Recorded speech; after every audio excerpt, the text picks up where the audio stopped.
We The have space analyzed station the lights incoming flickered with a data. soft blue glow. Gentle music played in the background of the alien And food what are court. your conclusions? Tables were full of different species, green-skinned traders, tall four-eyed guards, and human tourists passing through the Orion Gate. In one corner, an old alien sat alone. His skin was pale blue, wrinkled like old leather. His clothes were torn and patched but clean. His large black eyes looked tired but calm. He slowly ate a small bowl of red broth, spoon shaking in his hand. No one paid attention to him until the two guards arrived. They were tall, armored, and wore the badge of the trade guild. One of them pointed at the old alien and growled, "Time's up, old thing. You ate, but your credit chip is empty." The old alien looked up slowly. I thought my card still had some left," he said, voice trembling. The second guard grabbed his arm roughly. "Get out, beggar. This court is not for garbage like you." The old alien stood, hands raised, eyes wide with fear. Everyone in the food court turned to look, but no one moved. They just watched, silent. Some even laughed. Quietly, the guards pushed him, and the old alien stumbled back, almost falling. That's when the human stood up. He had been sitting just 2 tables away, dressed in a dark jacket, hood low over his face. His plate was untouched. He walked calmly toward the counter. "Put it on my bill," the human said. The guards paused. Turning their heads to stare at him, the room went silent. The old alien looked confused. What? He whispered. The human repeated, louder this time. "I said put his food on my bill." The food court manager stepped forward, nervous. "Sir, are you sure? He's been here 3 times this week, every time with no credit." "I'm sure," the human said without looking at him. The guards didn't move. One of them stepped closer, towering over the human. "Why would you pay for this trash, human?" he growled. The human looked up slowly. His eyes were calm, but sharp like steel. "Because I can," he said. There was something in his voice, strong, cold, and not afraid. The guard hesitated, then spat on the floor and backed off. "Not worth it," he muttered, and the 2 guards walked away. The old alien sat down again, his hands shaking. The human placed a small credit chip on the counter and nodded to the manager. "He can eat whenever he wants this week, take it out of that." The manager looked surprised but took the chip without arguing. The human walked back and sat at the old alien's table without asking. "You all right?" he asked quietly. The old alien nodded slowly. I don't know what to say." "Say your name," the human replied. The old alien blinked, then said, "My name is Trevik." "Mason," the human replied. "Earth." Trevik stared at him for a moment, then asked, "Why did you help me? You don't know me." Mason leaned back, looked around the room, and said, "No one else was going to." Trevik looked down at his bowl. "It's been a long time since anyone cared." Mason studied him carefully. "You were someone important once, weren't you?" Trevik smiled sadly.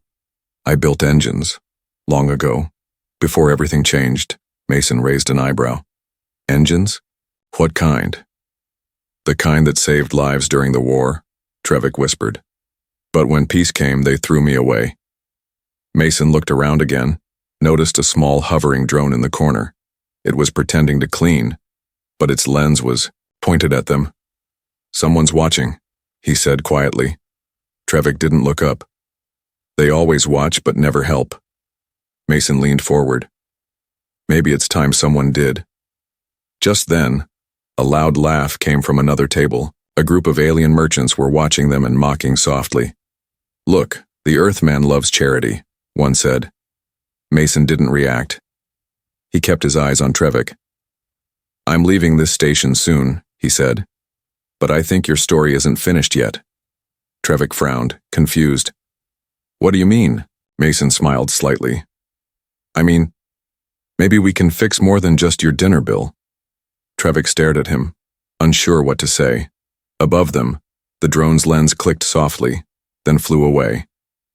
Something had begun in that quiet food court, and it wasn't just kindness, it was the beginning of a storm. The next day, the food court was quieter than usual. Fewer people were talking, and even the guards walked with less noise. Something had changed after the human paid the old alien's bill. Everyone remembered it, but no one spoke about it.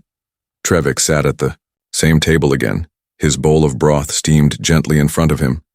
But this time it was fresh and hot, paid for with the human's chip.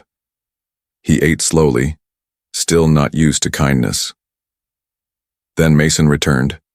He walked in like nothing happened, hood low, hands in his coat pockets.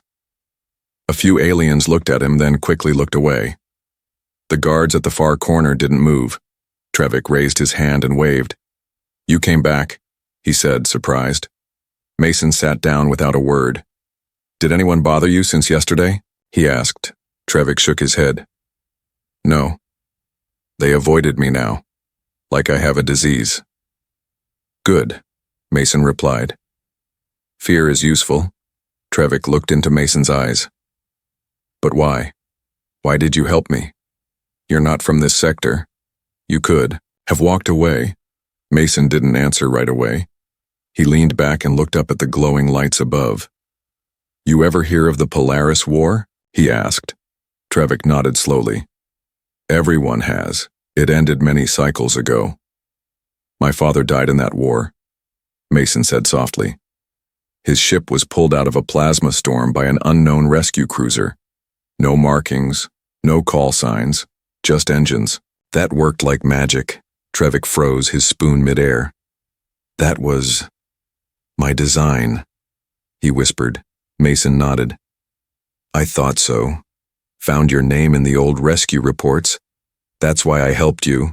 Trevik's mouth opened, but no words came out. After a moment, he said, "You searched for me?" Mason replied. "I've been tracking rumors for weeks, broken alien, once an engineer, now eating alone, forgotten." Trevik looked down, his hands trembling slightly. "I thought my past was dead." "Your past might be," Mason said. "But your story isn't." Just then a small mechanical click echoed from above them. Mason's eyes moved fast. He spotted the same cleaning drone from yesterday. It hovered slowly near the ceiling, pretending to spray mist, but its lens was pointed straight at them again. "We're being watched," Mason said quietly. Trevik didn't react. "Always watched but never helped," he repeated. "I don't like spies," Mason muttered, and pulled a small device from his coat. It looked like a pen, but when he clicked it, the drone's lights blinked once, then faded. It spun in the air and dropped straight to the ground with a soft clink. Some nearby diners gasped. A guard looked up, but Mason was already putting the device away. Trevik leaned forward. "That will bring trouble." "Good," Mason said. "I need trouble to show its face. Makes it easier to punch." Trevik couldn't help but laugh softly. "You're strange for a human." "I've been called worse." Mason smiled. "Now tell me, why are you still here? Why not leave the station?" "I have nowhere to go," Trevik said. "My homeworld won't take me. The Union erased my record. My name is only a whisper in old files." Mason tapped the table, thinking. "You built ships during wartime, right? Maybe you can build one more." Trevik frowned. "I don't even have tools or access." "Maybe," Mason said, "but I can get you what you need if I help you. Can you finish what you started?" Trevik looked confused. "Started what?" "The truth," Mason replied. "I think someone made sure your name disappeared. If we find out who, we can bring it back." Trevik's eyes darkened. "You don't know what you're getting into." "I don't care," Mason said. "If someone helped my father live, I'll help him back even if it's years later." Before Trevik could reply, a shadow moved across the window. A sleek black figure passed by, too fast for a normal guard but too smooth for a civilian. Mason saw it too and his eyes narrowed. "They're sending someone," he said. "Not just watching anymore." Trevik lowered his voice. "If they know who I am, they might kill you just for sitting with me." "I've had worse dates," Mason joked, but his voice was serious beneath the humor. Trevik whispered, "You should walk away while you can." But Mason didn't move. "Too late for that, old friend." They sat quietly for a moment, the silence heavy between them. Around them, normal life continued. People eating, talking, laughing. But something darker now moved behind the scenes, and far away, in a hidden control room, a masked alien watched the feed from the broken drone. His lips curled into a smile. So, the human found the old engineer. This could become a problem. He pressed a button on his console. Send, the bounty hunter. Tell him use force if needed. The hunt had begun. Mason followed Trevik through the back halls of the station. These paths were not for guests or travelers. Pipes lined the walls, wires dangled from old ceilings. The lights blinked above them, and the floor creaked with each step. Where are we going? Mason asked quietly. Trevik didn't turn back. Someplace they forgot. They reached a locked door. Trevik pulled out a round device. It looked broken, but when he touched the wall with it, the door clicked open. They stepped into a dark room filled with dust, broken screens, and silence. This was my lab, Trevik said, his voice almost shaking.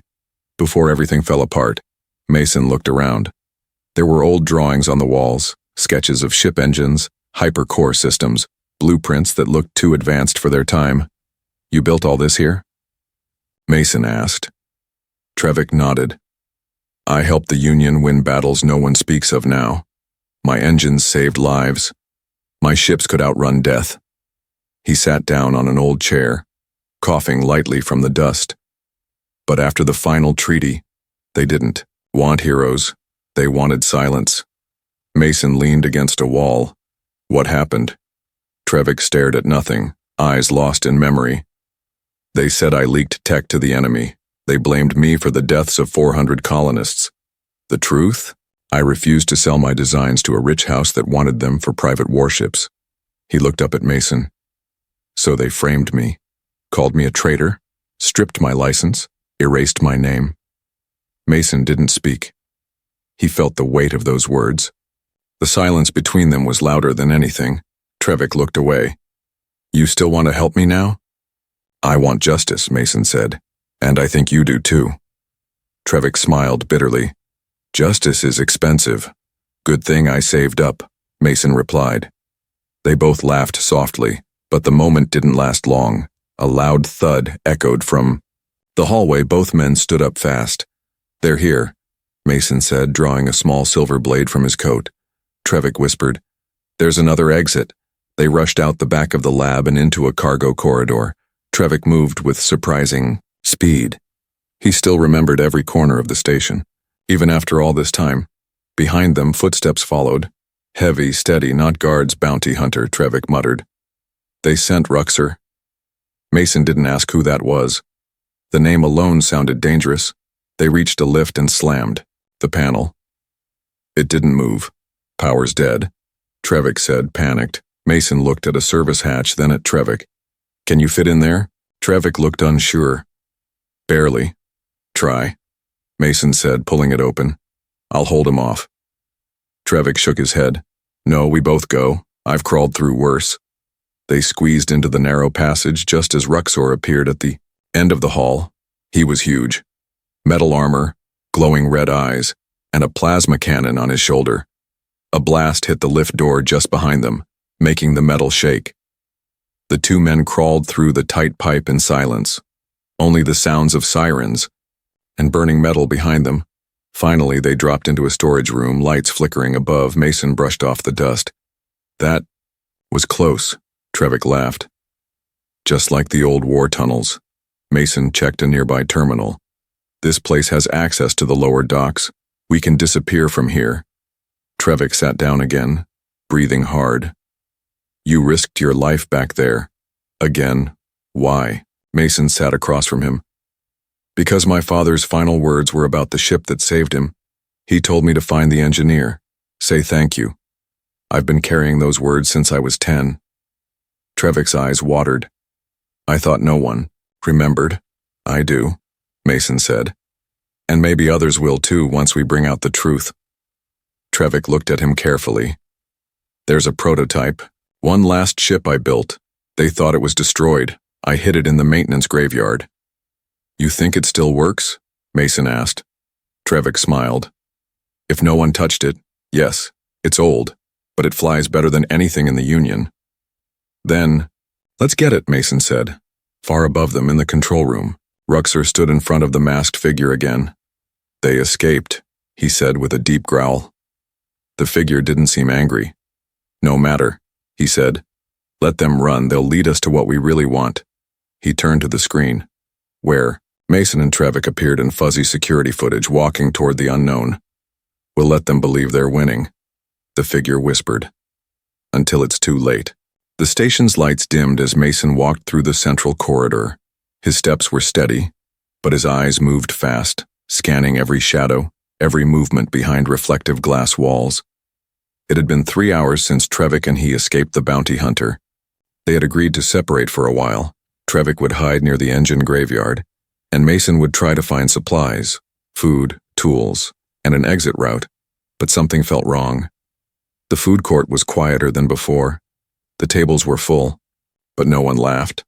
No one argued. Everyone's eyes seemed focused somewhere else, somewhere behind him. Mason sat down at his usual table, a cup of dark liquid in front of him. He didn't touch it. He noticed the guards standing by the edge of the court. Their armor looked the same, but their posture was different. Tense, alert, like they were waiting for a signal. A waiter walked by and dropped something next to Mason's drink. It wasn't food. It was a folded napkin, slightly heavy with something hidden inside. Mason waited 5 seconds, then picked it up slowly. Inside was a small note and a metal access card. The note said, "They took him. Level 9, Storage Unit 17. Mason read it twice, then burned it quietly under the table with a flash device from his jacket. Level 9, he thought. That area was restricted. Old cargo zones, mostly used for storage or prisoner transfers if Trevik had been captured again. It was either a setup or a trap. He stood up, left some credits behind, and walked calmly out of the food court.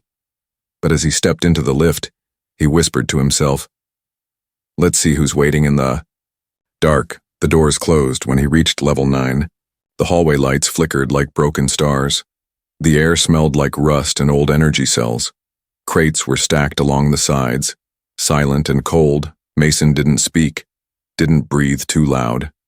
Every step echoed too much. He found storage, Unit 17. Its door was half open, a strange blue light pulsing from within. He pulled out a scanner and aimed it through the crack. One life form inside, weak but alive, and a second signal just outside the door, unmoving like a shadow waiting to pounce. "It's a trap," he whispered, but he didn't walk away. Instead, he tapped his left wrist, and a small needle extended. From under his sleeve, it injected a clear shot into his blood. His eyes sharpened, his heart slowed, his reflexes doubled. He stepped inside. Trevik was there, tied to a chair, weak and pale, bruises on his arms. His head lifted slowly. "Don't. Mason, it's a..." Before he finished, a large figure dropped from the ceiling. "Ruxer!" The bounty hunter growled and charged without a word. His shoulder cannon fired, and Mason rolled behind a crate as the blast scorched the wall behind him. Mason threw 2 flash discs into the air. One blinded Ruxer, the other released electric sparks, slowing his movement. "I don't have time for this," Mason muttered, and drew a compact plasma blade from his belt. Ruxer recovered fast, swinging his arm like a hammer. Mason ducked, slashed at the bounty hunter's leg, then kicked him back with all his strength. "Trevik!" Mason shouted. "Can you move?" "I'll try," Trevik gasped. Mason pressed a button on his wrist. "Unlock his restraints," he said, and tiny drones flew from his coat, cutting the bonds quickly. Ruxer roared and fired again. One shot hit Mason's arm, his coat burned, but he kept moving, sliding behind more cover. Trevik crawled behind him, holding his side. I remember you," he whispered. "You were at the shipyard, weren't you?" "No time for memories," Mason said. "We're leaving." He reached into his back pouch and pulled out a single-use teleport beacon. "Hold on to me," he said. Trevik grabbed his shoulder. Mason threw the beacon to the ground. A blinding light filled the room, and just before Ruxer could fire again, they vanished. They reappeared deep in the lower deck, dirty, dark, and empty. A few maintenance droids turned and beeped at the sudden arrival, then rolled away. Mason fell to one knee, breathing hard. That was not how I wanted this day to go. Trevik coughed, blood on his lip. They want something. They're not just hunting me for revenge. They're after the prototype. The hidden ship? Mason asked. Trevik nodded. It's not just a ship. It holds the last copy of a power core blueprint, one that could power a planet or destroy one. Mason looked at him, shocked. You didn't mention that. I didn't trust you yet, Trevik said with a faint smile. But you came for me. Again. Above them, in the station's command center, the masked alien watched a new screen, his voice calm, yet cold. They used a teleport beacon. A second voice answered. Do we follow? No, the masked alien said. We guide. Them they'll lead us to the prototype and then we strike. He turned the screen off and whispered into the dark. Let the human believe he's winning. The lower decks were cold, wet, and full of echoes. Steam hissed from broken vents, and the smell of burnt circuits lingered in the air. Mason held Trevik's arm as they walked deeper into the forgotten zone of the station. This place hasn't been touched in years, Mason whispered. Trevik nodded weakly. That's why I hid it here. They reached a wide storage bay, rusted metal doors, flickering lights and old signs written in 3 alien languages. One sign read, Graveyard, parts only, do not enter. Trevik limped to the center of the bay and tapped a console hidden beneath a collapsed panel. Lights blinked slowly, then turned green. A large door in the floor began to open. Metal creaked as it slid back, revealing a platform below. There it was, the prototype, a sleek silver vessel with curves like flowing water. Its surface shimmered slightly, even in the dust and darkness.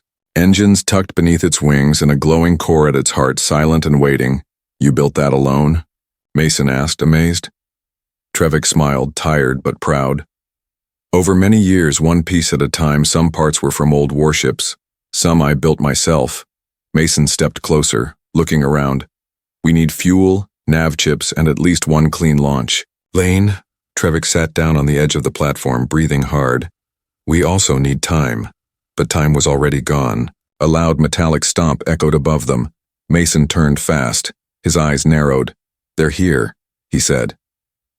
From the upper walkway, 4 armored guards appeared, and behind them, Ruxer again, his armor repaired, eyes glowing with rage. This time I finish it. Ruxor growled. Mason didn't wait.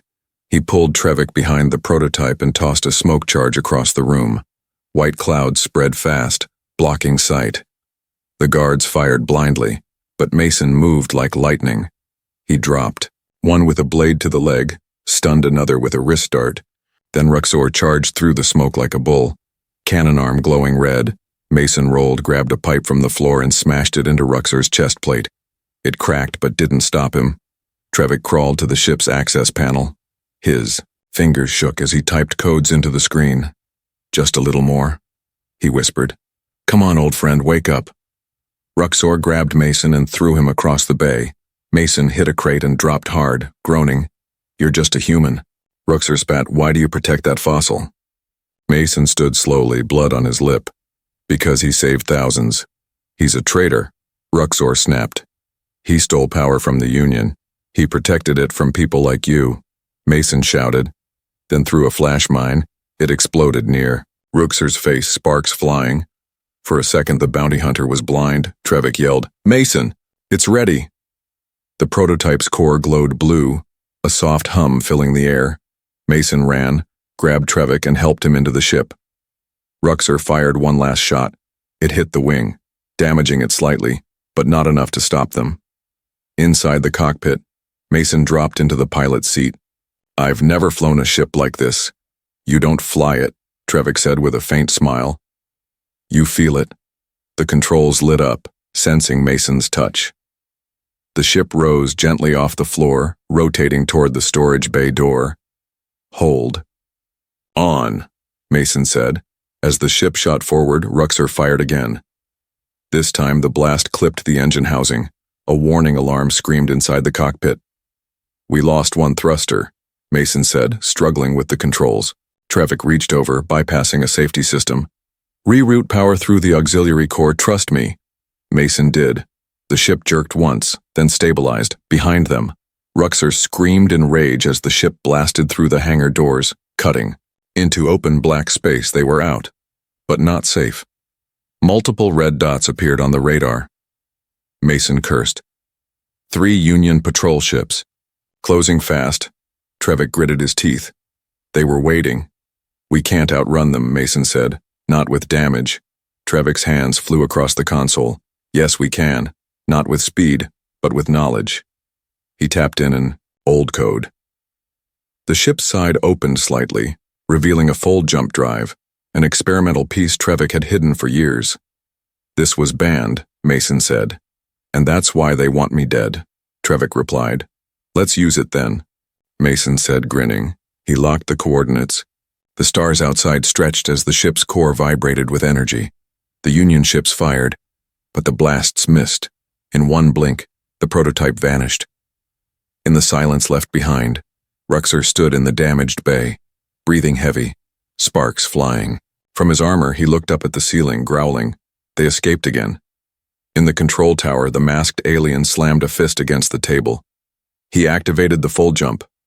Another voice whispered, "What now?" The masked figure turned slowly. Now we follow the trail and take what's rightfully ours. The stars outside shimmered like broken glass as the prototype ship drifted through folded space. The engines hummed softly now, no longer screaming. Mason sat in the pilot seat, sweat on his brow, his hands trembling slightly. That was intense, he muttered. Trevik leaned back in the co-pilot chair, eyes closed, breathing slowly. You handled it well. I nearly crashed us into a dying moon, Mason said. Trevik smiled, weak but proud. Still better than the last pilot.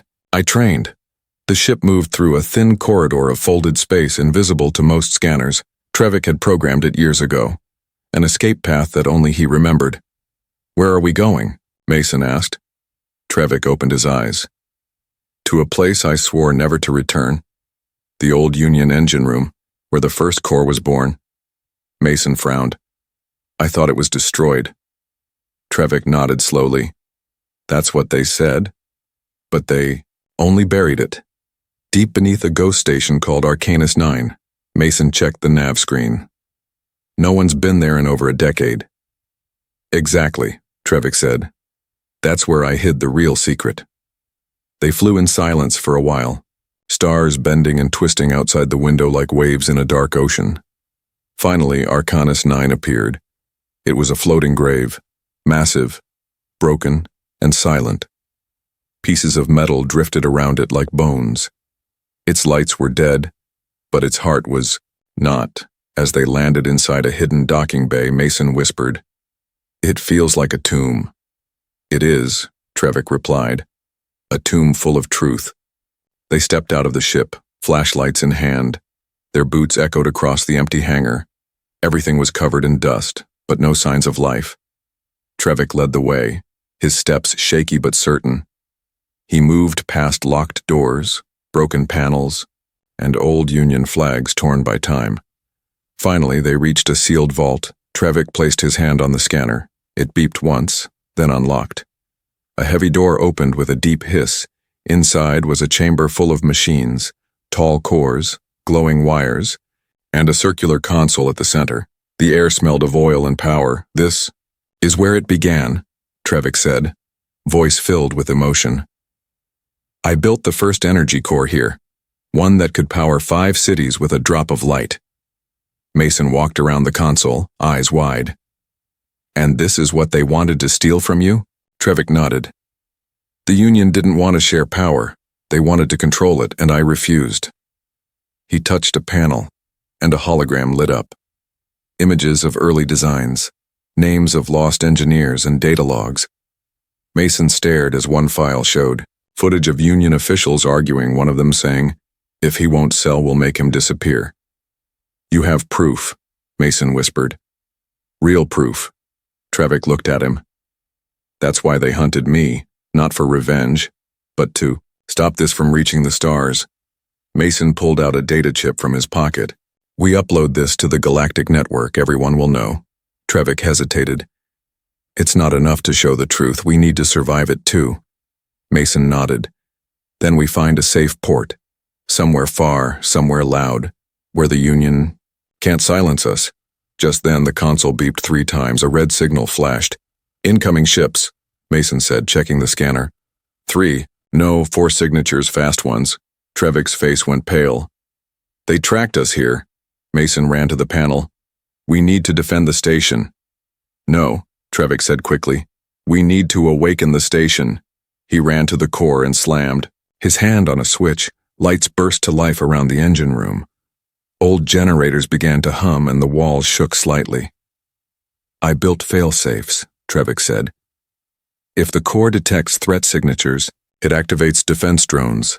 Outside, the Union ships approached silently, each one shaped like a blade, their weapons charged. Inside, old gun turrets rose from the floor, red eyes blinking to life, drones activated, flying into position. Trevik fell to his knees. That's all I have left, Mason knelt beside him. It's enough. The station shook again as the first blast hit the outer walls, but the turrets returned fire, beams of blue energy lighting up the black. In the control room of one enemy ship, Ruxer shouted, He reactivated the core. We need to destroy the chamber. The masked alien appeared on the main screen. No, he said coldly. We need the core alive, do not damage it, Ruxer snarled. They'll escape again. Not this time, the masked alien replied. Cut their power, not their lives. Back inside, the lights flickered again. Turrets began to fail one by one. Trevik pointed to a panel. There's one last option. Overload the system. Burn everything, but it'll destroy the proof too. Mason shook his head. We'll get out, I promise, but we're taking the truth with us. He inserted his data chip into the main console. Files began uploading to a hidden satellite system Trevik had built long ago. Protected, encrypted, unstoppable once sent. As the screen flashed green, Trevik smiled faintly. It's done. Then the door behind them exploded, smoke and shadows poured in. Ruxor stepped forward slowly, weapon raised, and behind him, the masked figure himself. The final face of the enemy had arrived. The air was thick with smoke as Ruxor stepped into the engine chamber. His heavy boots crunched over broken metal, plasma blade humming in his hand. The masked figure followed, calm and silent, his cloak untouched by dust or heat. Trevik leaned against the console, his breath slow and shallow. Mason stood in front of him, blade drawn, eyes locked on the 2 enemies. You're cornered, Ruxor growled. No ship, no exit. Just hand over the data and maybe we end this quick. Mason shook his head. We already sent it. The masked figure stepped forward, his voice smooth like oil. Where did you send it? Mason smiled slightly. Far enough. Behind them, the console blinked green again. Upload complete. The masked figure raised his hand and Ruxor charged. Mason met him head-on. Their blades clashed with sparks, metal ringing like thunder. Mason ducked, twisted, and slashed, but Ruxor was stronger, faster. Each strike from Ruxor pushed Mason back. Trevik tried to stand, reaching for a tool nearby, but his legs gave out. He fell hard, gasping. The masked figure didn't move. He watched the fight like a judge waiting for the final blow. Mason was bleeding now, his arm sliced, his coat torn. But he kept moving, every swing timed with perfect instinct. Then he saw an opening. Just a flicker, a hesitation in Ruxor's step. He struck, slicing Ruxor's leg. The bounty hunter roared and stumbled. Mason kicked him into a pillar, but before he could follow up, Ruxor slammed a fist into Mason's ribs, cracking bone. Mason collapsed next to Trevik, coughing. I can't hold him much longer. Trevik pulled himself closer, whispering, There's one more way. He pointed to the core behind them, glowing brighter than before. If I overload the chamber, Trevik said, the shockwave will destroy. This level, delay their ships, give you time to escape. No, Mason said, voice sharp. I'm not leaving you behind. Trevik smiled sadly. You already saved me. This is my turn. The masked figure began to walk toward them slowly, step by step. Enough talk, he said. The data may be sent, but if we kill you both, the galaxy won't care. Mason looked at Trevik. There has to be another way. Trevik reached into his coat and handed Mason a small round object, a beacon. Take the jump beacon. Go to the prototype. It's still linked to my codes. Trevik. Mason started. Do it, Trevik said, pushing the beacon into his hand. Make sure they never bury the truth again. Mason's hand shook. He activated the beacon and stood, facing Ruxer one last time. I'll be back for him, he promised. Ruxer charged again, but Mason vanished. In a flash of white light, Trevik turned to the console, fingers dancing over the controls. You made a mistake coming here, he told the masked figure. You think your sacrifice means anything? The figure asked. You're just a forgotten name. Trevik pressed the final key. Then let the forgotten burn bright.